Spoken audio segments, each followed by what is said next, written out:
자, 오늘은 제가 춘천의 한 대학교 캠퍼스에 나왔습니다. 언제나 그렇듯이 이 대학교 캠퍼스에 오면 정말 젊음을 느끼잖아요. 아유, 우리 학생들 지금 많지는 않습니다만은 예, 벌써 이렇게 좀 웃음꽃이 피고 여기저기서 활기가 느껴지고요. 저도 약간 젊어지는 그런 기분을 느낍니다. 자, 그건 그런데 오늘 누구 만나러 온 거예요? 자, 오늘 바로 말씀드리는데 여기가 무슨 대학교죠? 여기가 한림성심대학교? 한림성심대. 어. 오늘 주인공은 한림성심대 어. 우영식 총장님입니다. 우영식 총장. 아이, 빨리 갑시다. 알아요? 아이, 나중에 얘기하고. 일단은 갑시다, 일단. 총장실로 가야지, 그럼, 빨리, 그럼. 네. 아이고, 섭외 잘했네. 언젠가는 내가 섭외할 줄 알았어. 뭐 아시는 분이에요? 아이고, 거기까지 얘기할 거 없고. 아유, 참. 일단 갑시다. 차차 얘기하기로 하고. 오케이. 자. 자, 따라오세요.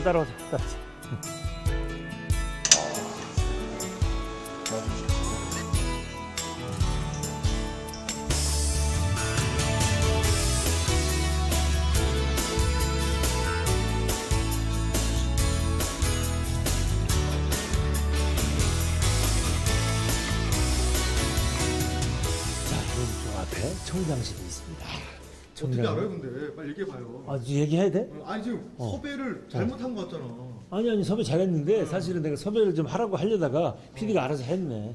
야, 고등학교 동기. 친구예요? 아, 내 친구. 뭐야. 가자. 아니, 뭐야. 그럼 안 해? 그냥 가? 해야지. 해야지. 그럼 훌륭하신 분이셔. 그럼 고등학교 동기고. 자, 한번 총장실 여기니까 들어가서 제가 만나보도록 하겠습니다. 안녕하세요. 네, 여기 총장님 좀 뵈러 왔는데, 네. 예, 계시나요? 네, 계십니다. 안에 네, 우형식 총장님 맞으시죠? 예, 맞습니다. 네, 다행입니다. 여기인가요? 잠깐만요. 네네. 저기 총장님 몇 개월 모셨어요? 저 총장님 2015년도 3월에 작년 3월에. 예, 네, 저는 네. 4월부터 4월부터. 네. 성격이 어떠세요? 뭐 한간에는 뭐 네. 불같은 성격도 있으시다고 하시는데요. 네. 이거 통론가요? 괜찮아요. 우리끼리. 예, 네. 이거 편집하라고 그럴 테니까 걱정하지 총장님 매사 열정적이시고 열정? 적극적이신 분이시고요. 일단은 무엇보다 학생들 너무 많이 사랑하십니다. 너무 사랑해서 막 예. 너무 못 살게 구는 거 아니야, 학생들? 그러진 않으시고요. 네. 그리고 평소에는 매우 소탈하신 분이시고 그 친데레 오빠라고 요새 네네. 있잖아요. 네네. 그런 친데레 오빠 같은 스타일. 원래 네. 시골 출신이라 소탈한 거는 태어날 때부터 그런 거고. 네네. 근데 아, 여기 그래도- 살짝 네. 그런 게 저 밖에 계신 분이 웃고 있어. 약간 그래요? 제가 한번 인터뷰해보세요. 약간. 그래요? 잠깐만요. 이리 잠깐 와보세요. 여기 이 학교에서 직책이 뭐세요? 저희 홍보 담당하고 있습니다. 홍보 담당. 그럼 홍보 담당자는 보통 이제 대언론과 네. 이 총장님과 학교를 이게 홍보를 좀 하셔야 되잖아요. 네. 총장님 자랑을 좀 하신다면? 총장님 솔직하게 말이 안 나오는구나. 말이 할 게 없구나. 아니 굉장히 좋으신 게 우선 제일 먼저 저희 인식을 많이 바꿔주셔가지고 학생이 먼저라고 저희 직원들께 많이 얘기해 원래 주시고 학교는 학생이 먼저 아닌가요? 뭐 오신다면 더 그게 강화됐다고 할 수 있죠. 네. 아유, 말 잘하시는데. 역시 홍보쟁이들은 달라요. 그럼 혹시 네. 총장님, 요거는 좀 이렇게 좀 보완 좀 하셨으면 좋겠어요. 고치셨으면 좋겠어요. 하고 싶은 거 있으면 카메라 없이 우리끼리 얘기합시다. 워낙 바쁘시다 보니까 이렇게 직원들이랑 같이 좀 저녁을 먹을 일이 거의 없는데 가끔씩 소주라도 좀 한 잔 사주시고. 그러셨으면 좋겠습니다. 이거 좋아. 요거 살려. 자, 알겠습니다. 이제 계속 열심히 근무해 주시고요. 네. 들어가 보겠습니다. 네. 문 당기는 거군요. 얘기를 할 때. 아이고, 총장님 안녕하세요. 아이고, 반갑습니다. 오늘 내가 마이크를 들고 왔기 때문에, 카메라와 함께 왔기 때문에 존댓말로 이렇게 얘기를 합니다. 사실은 불편합니다.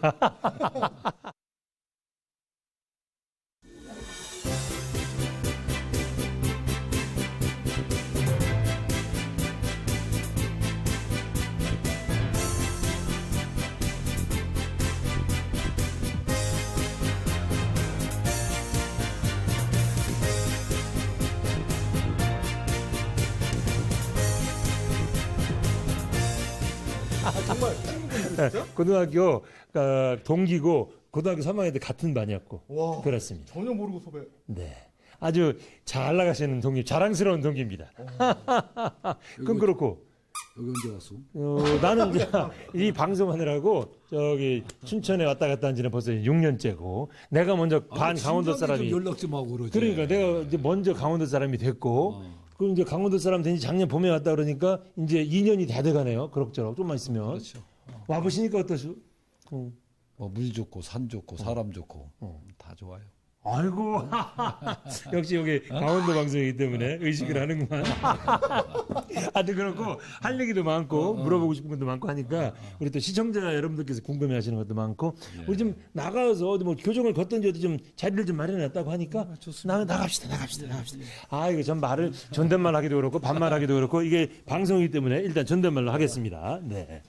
아이고 그럼 여기서는 지금 어떻게 사는 거야? 어디 숙소가? 관사에 있지. 관사 혼자? 혼자 있지.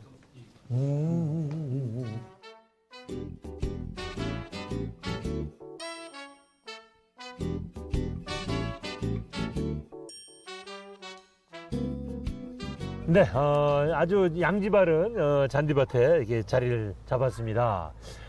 아주 좋아요. 학생들이 담수하기 좋은 분위기인데 이거, 네. 그죠? 좋습니다. 여기 도서관입니까 뒤가 지금? 예, 도서관입니다. 도서관 바로 앞. 네. 좋아요. 자, 우리 저 춘천에 오셔서 지금 저희 강원민방 처음 출연이시죠? 예, 그렇습니다. 우리 저 시청자분들에게 정중하게 한번 인사 좀 해주세요. 요 카메라 보시고 하시면 됩니다. 그 시청자 여러분 반갑습니다. 저 한림성심대학교 총장입니다. 이렇게 저 방송을 통해서 여러분께 저 인사 올리게 돼서 참 기쁘고 영광으로 생각합니다. 앞으로 강원 민방을 통해서 자주 뵈었으면 좋겠습니다. 감사합니다. 네, 좋습니다. 네. 취임 당시에 뒷조사를 해봤더니 네. 취임 당시에 학생들을 최우선으로 두는 대학, 학생들을 위한 복지, 학생을 위한 행정을 실현하겠다. 네. 이렇게 선언을 하셨더라고요. 근데 많이 실천하셨습니까? 오래 전부터 제 저 조그만 그 대학을 경영하면서 전에 있었던 대학도 그렇고 제 이제 그 어떤 이제 철학인데 뭐 솔직히 말씀드리면은 대학이 지금까지는 교육 공급자 교수 중심으로 학사 운영이라든가 등등 다 해왔다라고 보면 되겠죠. 네. 근데 저는 이제 오래 전부터 이제 아니다. 우리가 이 민간 부분에서 특히 이제 그 기업 부분에서 고객 중심이라는 용어가 나왔듯이 대학에서도 어떤 경영의 초점을 학생에 두자. 그래서 여기 와서 조그만 변화를 시도를 했고 상당 부분 좀 또 이룬 부분도 있지 않나 이렇게 생각됩니다. 근데 네. 어디 학생들하고 직접 만나고 소통하는 기회가 있으세요, 총장님이?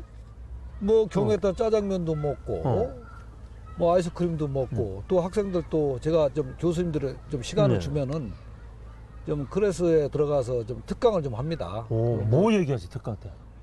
항상 인생 역전을 얘기합니다. 인생 역전. 예. 뭐 저 지방대학교 뭐 그런 얘기로 지잡대라고 하잖아요. 좀 이제 그 잘못하면 이제 예. 패배의식에 빠질 수도 예. 있는데. 그래서 그런 거 이제 시간 충분하다. 저 서울에 있는 명문대 학생들한테 항상 뒤처지게 살지 말라. 더 노력해서 더 행복하게 살 권리와 또 그런 힘이 너희들한테 있고 계기가 있다. 힘을 항상 팍팍 밀어 넣어 주시는 예. 거. 사실 우리가 저 한림 성심대학 총장님이신데 오늘 이렇게 모신 이유 중에 하나는 사실은 지난해 대학구조 개혁 평가에서 도내 전문대학 중에서 최우수 등급인 A등급을 받았고 네. 또 그것도 전국 대학 137개 중에서 1위였어. 예. 그래서 사실 모셨거든요. 네.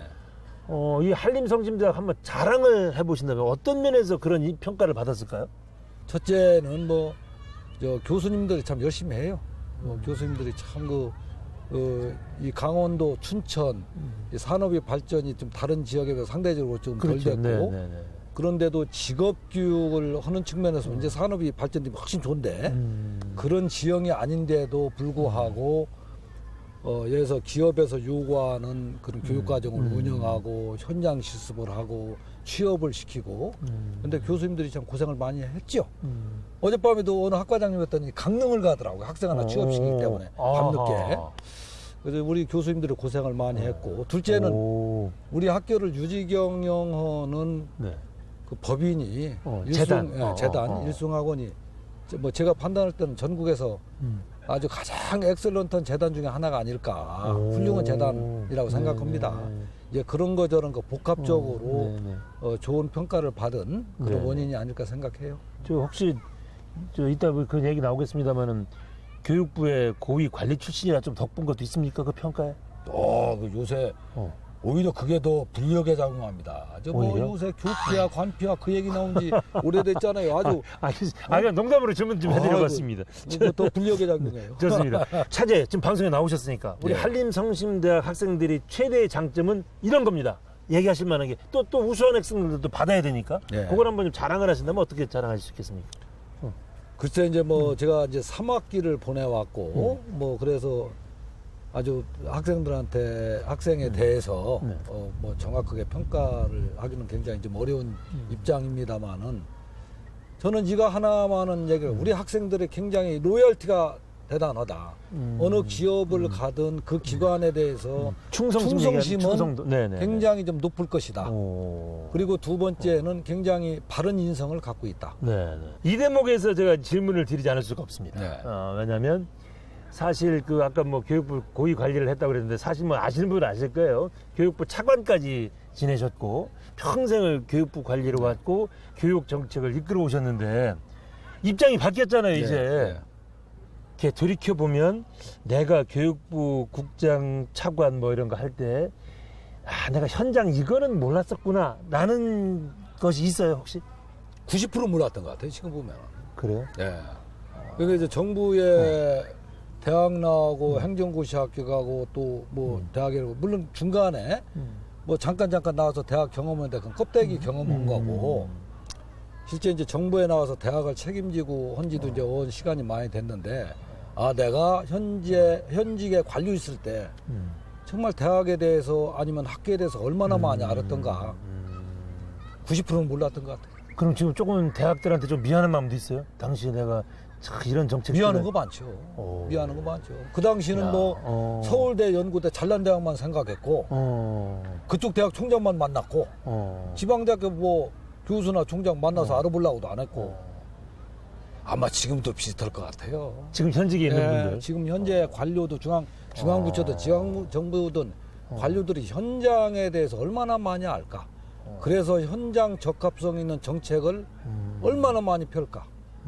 그래서 그 만족도는 얼마나 높을까? 이런 측면을 생각한다라면은 정말 많은 부분 개선할 점이 많을 거다라고 생각합니다. 그런 면에서 보면 정말로 이미 이제 교육부 고위 관리직을 떠나셨지만 그런 경험했던 분이 나오시면은 다시 또 후배 관리들하고 얘기할 기회가 많이 있을 거 아니에요? 많이 있죠. 예. 그러니까 이 현장의 목소리 전하기가 좀 쉽네요. 그러면 그런데 이제 얘기를 해서 하다 보면은 다 알아들어요. 알아듣는데 그게 정책이 얼마나 반영되냐. 이제 그 문제인데 경우에 따라서는 한 귀로 듣고 한 귀로 흘리는 경우도 대반이고 자기가 동의하면서도 정책화하고 실행하는 데까지는 또 이제 문제가 있는 경우도 있고 그 관료 집단이 거대하지 않습니까? 한 사람 의견 거대한 톱니바퀴처럼 돌아가다 보니까 그래서 심한 말로 영혼이 없는 집단이라는 용어까지 쓰잖아요. 지금 현재 벌어지고 있는 그 교육부의 주관하에 정부의 주관하에 대학의 구조 개혁 이런 거에 대해서도 대학들은 또 불만이 많더라고요. 많죠. 그런 데에 대해서도 좀 그럼 교육부 하고 싶은 말씀 있으시겠네요? 있죠. 틀림없이 있는데 잘못되면 또 이제 섭섭하게 생각하니까 굉장히 조심스럽긴 조심스럽지만은 대학은요. 또 초중도 학교든 뭐냐면 교육이라는 것은 기본적으로 다양성에서 출발해야 합니다. 우리 학생들도 다 다양하듯이 사람 자체가 다양한 재능을 갖고 있듯이 학교도 다양성에서 출발해야 하는데 지금 이제 정부에서 어쨌든 돈 주고 규제를 하잖아요. 규제는 뭡니까? 해결하거든요. 그러면 경쟁력이 안 생깁니다. 특히 대학은 대학에 대한 규제는 최소화해야 돼요. 근데 어쩔 수 없이 정부에서 재정 지원하면서 또 규제가 따라가기 마련인데 그게 비례해서는 좀 곤란하다. 그러면은 대한민국의 대학의 국제적인 경쟁력은 영원히 확보하기가 힘들다. 이것이 제 생각이고 아마 많은 대학 총장들이 그렇게 생각하고 있지 않을까 이렇게 생각해요. 사실 우리나라가 지방대학 얘기들을 참 많이 하잖아요. 근데 크게 보면 사실 미국이나 이런 데 보면은 지방대학이 세계적인 명문 대학이 많아요. 근데 우리는 그게 왜 안 될까요? 저는 볼 때는 우리 경제, 정치, 문화 이게 수도권 중심으로 인적 물적 자원의 불균등한 어떤 배분 이것이 첫 번째 원인이다. 솔직히 말해서 지방에 인적 물적 재원을 얼마나 많이 배분했느냐 이거 묻고 싶어요. 그리고 나서 왜 니네는 처지느냐라고 얘기를 하잖아요. 그건 불공평하다. 그러면서 그 니네는 인풋 경쟁력 자체- 없다고 그러고 맨날. 예, 예. 어. 인풋 자체가 틀리다. 응? 브리핑을 시작하겠습니다. 오늘 브리핑은 제 부담을 완화하도록 정보 공시제를 교육으로 정착되지 않은 현장에 원창목 인풋도 지원하고 지원 활동을 만든 결과 정책을 지속적으로 강력하게 진행합니다.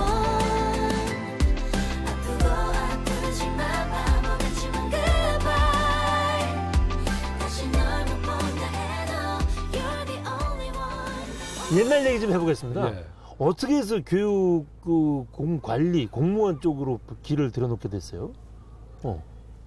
뭐 이제 대학에서 이제 사범대학 나오고 또 서울대 행정대학원 다니다가 이제 행정고시를 하고 그때는 좀 꼭 내가 한번 군수로 한번 해봐야겠다. 행정고시를 했으니까. 야, 그래 그게 이제 꿈이었는데 네. 이제 그 사범대학에서 이게 공부를 했다 해서 이제 그 교육부로 강제로 문교부 그 당시에 문교부였는데 문교부로 강제적으로 배치를 하더라고요. 아, 행정고시를 했는데 그거 보니까 사범대학 출신이니까 예. 문교부로 뭐, 이렇게 된 거군요, 그러니까. 뭐 엉덩이가 무거워서 계속 문교부에 눌러 있다가 이제 이쪽 그 교육 행정을 평생 하게 된 셈이죠. 네. 한 셈인데 참 이게 관료 생활 이제 남들보다 뭐 길지 않은 기간 하고 이제 나온 건데 돌이켜 보면은 더 잘했어야지 하는 아쉬움이 참 많은 거지. 아, 지나가면 뭐 다 아쉬움이 남는 건데. 그러면 그 대학에서 그 뭐 최고의 대한민국 명문대학 서울대학교에서 사범대학을 나왔으면 그럼에도 불구하고 행정고시를 하셨단 말이에요? 그럼 선생님 하고 싶은 마음은 애초에 없었어요? 헐 마음도 있는데 저 주위에서 하지 말라고 하더라고요. 왜? 그 성격이 안 맞을 거라고. 왜 성격이 나쁘신가? 너 나가면 폭력교사 될 거라고.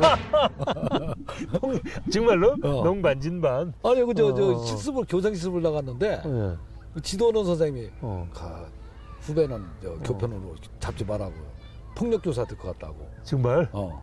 어. 그 왜 폭력교사냐? 어. 그 내가 고등학교 3학년 이렇게 수습을 하고 있는데 그 조생은 깔보잖아요 학생들이. 그렇지, 맞아요. 내가 말리는데도 복도에 싸우고 있더라고. 말려도 안 듣고. 말려도 안 들어요. 어. 그래서 두 놈을 내가 어. 굉장히 하여튼 좀 세게 훈계를 했는데 그때는 이제 폭력 좀 쓰면서. 조금 썼죠. 그랬더니 이제 하지 않는 게 좋겠다고. 그때는 좀 성격이 좀 말가닥 있었죠. 아니 우리 고등학교 다닐 때 우리 저 총장님의 이미지는 과묵하고 조용히 공부하는 스타일이었는데 정말 아까도 제가 말씀드렸지만 과묵하고 공부만은 착한 학생했죠. 어. 근데 이제 사람이랑은 누구나 다 어. 감춰진 본성이 다 있는 거죠. 알겠습니다. 그러면 그렇게 해서 사실은 행정고시를 사실 시작한 이유도 있는 거예요, 그럼? 그 하나의 계기도 된 거죠.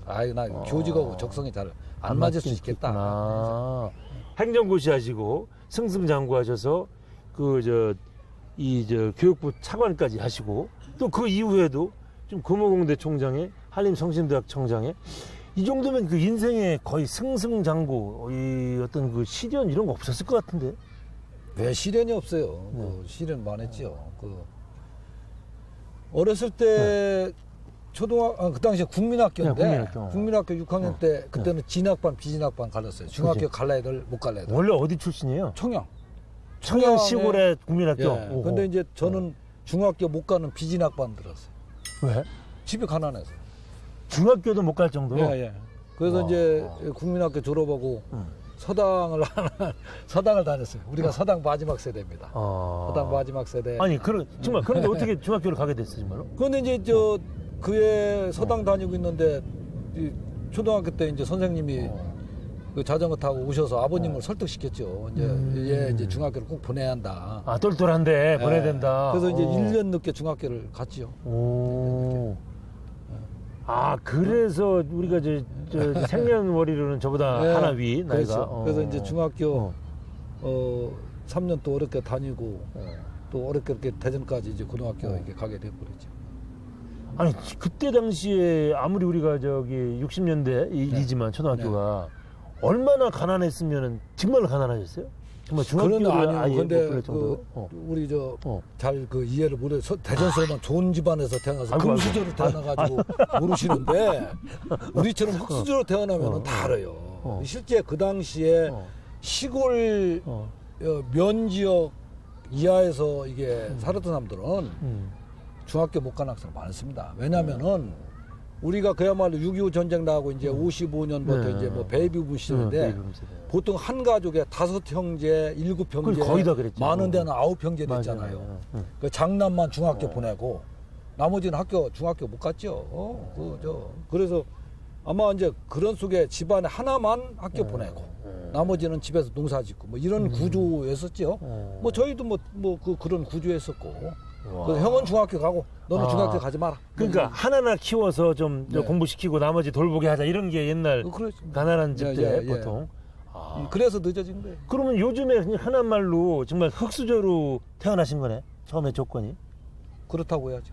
흙수저죠. 야, 그러면 그때는 뭐 예를 들어 수업료 제때 못 낼 때 선생님이 야 며칠까지 갖고 와 손 들어봐 못 낸 사람 뭐 이런 거 하잖아요. 네. 그런 것도 다 당해보고 그러셨어요, 그럼? 근데 아주 중학교 비교육적인. 때는 3년 동안도 장학금을 받았어요, 제가. 중학교 때 공부 잘해서. 워낙 똘똘하니까. 근데 이제 어. 고등학교 때 제가 3년 동안 저 음악 시간에 무릎 꿇고 있었습니다. 왜? 기타 못 사서.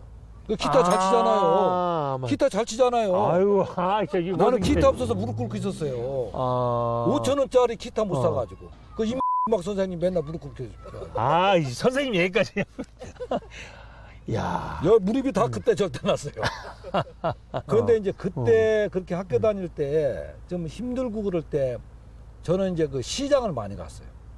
시장에 가서 북잡북잡하고 그 살라고 아둥바둥하는 그 삶의 현장. 삶의 현장 이걸 보면서 저 아주머니도 저 무 하나 팔고 배추 하나 뭐 팔아서 사러 가는데 너는 그래도 고등학교 배지라도 달고 고등학교 다니는데 그걸 못 이기냐. 그래서 그때 많은 용기를 좀 받고 그걸 통해서 어떤 간접적인 체험하면서 좀 그 어떤 역경을 좀 이겨낼 수 있는 그런 계기는 좀 많이 삼았던 것 같아요. 대학 다닐 때도 좀 힘들 때는 좀 시장도 많이 가서나 그 삶의 현장을 이렇게 많이 좀 봤죠.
그럭저럭 하여튼 지금 한림성심대학교 총장으로 오신 것도 이제 1년 한 8, 9개월? 예. 앞으로 임기도 이제 2년 남짓 남으셨잖아요. 예. 최소한 해도. 그러면은 이 한림성심대학을 미래에 어떤 대학으로 좀 만들어 놓고 가시고 싶으세요? 우리는 이제 직업 교육을 하는 네네. 대학이잖아요. 네. 근데 이제 직업 교육이라는 것은 이 분야가 넓으면은 안 돼요. 네, 이게 네. 이제 스페시픽하게 이제 접근이 돼야 하잖아요. 그래서 이제 직업 교육 명문대학을 좀 말로만 명문대학이 아니고 네. 실질적으로 명문대학을 좀 만들어 봐야겠다. 쉽게 하면 제 소망은 이런 거죠. 저 프랑스 파리에 있는 유명한 요리 학교가 있다. 왜 세계 각국의 프랑스 요리를 배우러 그렇게 가잖아요. 네네네, 맞습니다. 요 춘천에 있는 한림성심대학교 어느 스페시픽 분야의 직업 교육을 제일 잘한다. 동남아에서도 오고 몽골에서도 오고 저 호주에서도 오고 그렇게 해서 여기 춘천에 있는 한림성심대학교에서 어느 스페시픽 분야에서 내가 직업 기술을 좀 배우고 싶다. 이런 학교를 만들고 싶은 비전은 갖고 있죠. 자, 정말 마지막 질문입니다. 예. 제가 마지막 질문은 보통 이렇게 드립니다. 사실 존칭도 안 하고 이제 이렇게 질문을 드려요. 우형식에게 교육이란 뭡니까? 저는 교육이라는 것은 나무를 기르는 일이다라고 생각을 해요. 항상 나무를 키우는 일이다. 나무가 이 땅에다가 나무를 심으면은 이 땅은 땅과 나무의 저기는 그 사람 개체가 갖고 있는 재능이고 탤런트고 뭐 DNA다. 거기다 물을 주고 거름을 줘야지 나무가 그 성질대로 잘 크지 않느냐. 네. 하늘 높이 크는 나무도 있고 낮게 크지만은 그늘을 많이 만든 나무도 있고 각자 타고난 게 다 다양한데 그렇게 하기 위해서는 거름과 물을 잘 줘야 한다. 그게 교육이다. 교육이란 나무를 잘 키우는 기르는 거. 일과 똑같다라고 똑같다. 그렇게 생각합니다. 네. 네. 좋습니다. 여기까지 하고요. 마무리를 딱 하려고 했는데 좀 아쉬워서 네. 저희들이 저 포스트잇을 준비했습니다. 학생들의 의견을 직접 써서 붙여달라고 그랬어요. 네. 일로 갖고 일로 주세요. 일로 주세요. 네. 이렇게 딱 붙여놨는데 몇 개만 좀 뭐 한 2개만 좀 뜯으셔가지고 읽어주시고 답도 해주시면 좋겠습니다. 주시죠. 네, 이놈의 좋습니다. 자식들. 네, 네, 네. 이놈의 자식. 아 이거 뭐 좋은 얘기지. 네. 밤까지 학교에 남아 있다 보면은 23시 이후에 학교 본관 현관문을 제외하고 나머지 문들을 모두 잠궈 불편합니다. 도서관 가는 구름다리 입구 엘리베이터 쪽 출입문 정도는 열어주셨으면 좋겠습니다. 예, 적극적으로 검토해서 네. 아마 이게 이제 보안 문제 네. 뭐 이런 것 때문에 뭐 이렇게 저기 텐데 네. 전향적으로 꼭 해결하도록 하겠습니다. 와우, 좋습니다. 예. 와우, 이렇게 시원하십니다. 예. 네, 또 하나요? 영어가 필수로 해야 된다고 말씀하신 총장님, 충분히 영어 프로그램이 마련되어 있지만 학생들의 참여가 저조합니다. 이 문제 해결 바랍니다. 마지막으로 이제 식당 네네네. 좀 다양했으면 좋겠습니다. 오, 그 식당 여기에 얘기? 이게 얼핏 네. 보면은 네. 식당하고 통학버스 문제를 제기한 학생들 의견이 오. 많아요. 그게 그만큼 제가 아까 아까도 학생을 얘기하셨죠. 만났지만 네네. 그게 우리 학생들의 공통의 문제라고 아이고. 생각을 해서 네, 그거는 꼭 더 정말 대체. 많은 네. 어떤 그 배려를 하고 저 전향적으로 우리가 좀 다른 것을 좀 절약해서라도 좀 해야겠다 생각이 좋습니다. 좀 저도 들고. 하나만 좀 뜯어보겠습니다. 네. 저도 하나만 뜯어서. 아니 영어 이거 하나 더 있어요? 오는데 네. 제가 늘상 애들 이제 네. 이 글로벌 경쟁에서 영어를 강조했더니 이런 얘기가 오, 나왔는데 네, 네, 학생들 참여를 위해서 네, 인센티브라든가 뭐 이걸 좀 더 좀 많이 생각해야겠네요. 네. 네. 좋습니다. 네. 아유, 제가 하나 뜯었는데 아주 그냥 멋있는 얘기만 딱 해주셨네. 직접적인 얘기보다는 후배들을 위해 더 좋은 학교 만들어 주시기 바랍니다. 좋습니다. 예. 요 멘트로 정말 마무리하겠습니다. 예. 정말 좋은 학교 만들어 주시기 바라고요. 예. 바쁘신데 이렇게 시간 내주셔서 날씨도 조금 추운데 수고 많이 하셨습니다. 예. 고맙습니다. 아이, 고맙습니다.